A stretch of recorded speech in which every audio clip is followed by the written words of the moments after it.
Hi అండి, welcome to Pranathi YouTube vlogs. అందరూ ఎలా ఉన్నారు? నేనైతే బాగున్నాను, మీరు కూడా బాగున్నారని అనుకుంటున్నాను.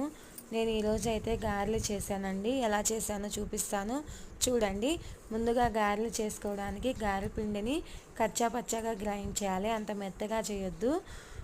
అయితే గారెలు చేయడానికి ఒక బౌల్లో వాటర్ తీసుకోవాలి, అలానే క్లాత్ కూడా తడుపుకోవాలి. తడుపుకున్న తర్వాత ఒక బాల్ లాగా తీసుకొని వాటర్ తడి చేస్తూ దాని మీద ప్రెస్ చేయాలి. ప్రెస్ చేశాక మధ్యలో హోల్ పెట్టాలండి. హోల్ పెడితేనే దాన్ని గారె అంటారు. తర్వాత తీసుకొని ప్యాన్లో వేసేసుకోవాలండి. చూడండి,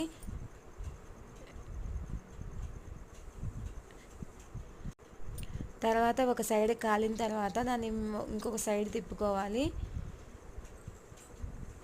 తర్వాత గారెలు కాలిన తర్వాత సర్వ్ చేసుకోవాలండి. మా గారెలు మీకు ఎలా అనిపిస్తున్నాయి?